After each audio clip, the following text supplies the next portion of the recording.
Assalamualaikum warahmatullahi wabarakatuh. Jumpa lagi di Tatitu. Nah, hari ini kita akan bersama-sama mendengarkan kisah Nabi Muhammad SAW episode Umratul Khodo. Umratul Khodo adalah mengganti umroh yang tidak terlaksana pada tahun sebelumnya akibat sikap gengsi dan keras kepala kaum musyrikin Quraisy. Berdasarkan perjanjian Hudaybiyah yang telah dikisahkan pada episode lalu, maka 1 tahun terhitung mulai dari ditandatanganinya kesepakatan antara Rasulullah SAW dengan kaum musyrikin Quraisy, kaum muslimin diperbolehkan memasuki kota Mekah untuk berziarah ke Ka'bah. Kaum musyrikin Quraisy akan membiarkan kaum muslimin tinggal di dalam kota Mekah selama 3 hari. Dapat dibayangkan betapa gembira dan bahagianya kaum muslimin menyambut ajakan Rasulullah SAW untuk berumroh. Apabila dari kalangan kaum muhajirin yang sudah kurang lebih 7 tahun lamanya merindukan kampung halaman serta para kerabatnya. Hal serupa juga dirasakan oleh kalangan kaum Ansor yang telah lama tidak berziarah ke Ka'bah, tempat suci peribadatan peninggalan Nabi Ibrahim alaihissalam dan Nabi Ismail alaihissalam. Dalam perjanjian Hudaybiyah, kaum muslimin dilarang membawa senjata selain pedang dalam sarung saat memasuki kota Mekah. Sebagai langkah pencegahan dari kemungkinan upaya pengkhianatan oleh kaum musyrikin Quraisy, maka Rasulullah SAW mengutus Muhammad bin Maslamah supaya berangkat terlebih dahulu bersama 100 orang pasukan berkuda.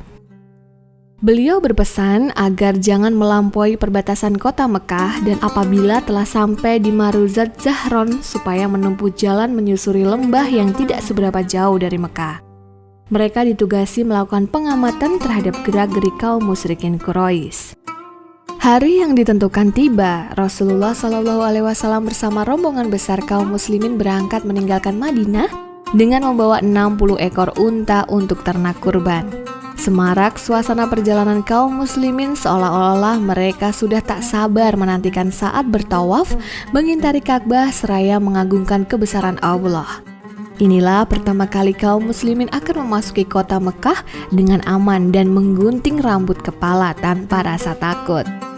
Allah Subhanahu wa Ta'ala berfirman dalam Al-Quran Surat Al-Fat ayat 27 yang artinya, sesungguhnya Allah akan membuktikan kebenaran mimpi Rasulnya bahwa kalian pasti akan memasuki Al-Masjidil Haram, insya Allah dalam keadaan aman, dengan bercukur rambut kepala atau memotongnya tanpa merasa takut.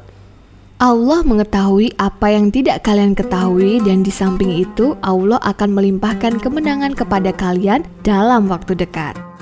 Ketika rombongan Rasulullah SAW sudah dekat, kaum musyrikin Quraisy segera mengosongkan kota Mekah dan menyingkir ke dataran tinggi pegunungan Qu'ayqian untuk menghindari terjadinya hal-hal yang tidak diharapkan oleh kedua belah pihak.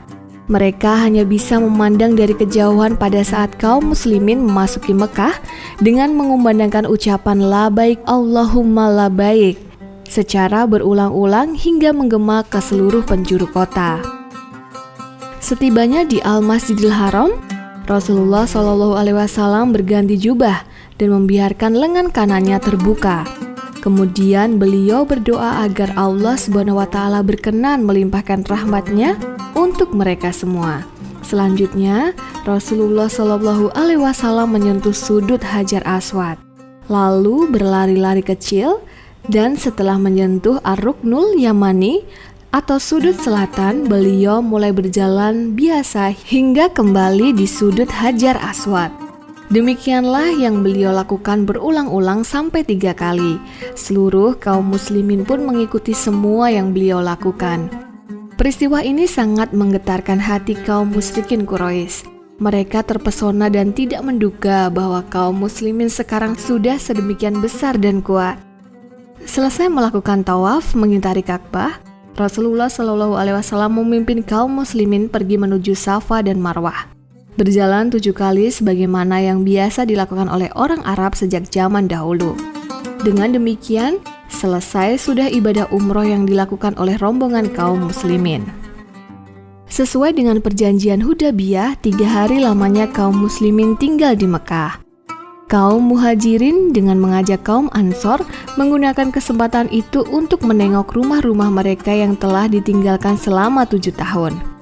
Suasana haru bercampur bahagia menyelimuti rombongan kaum muslimin.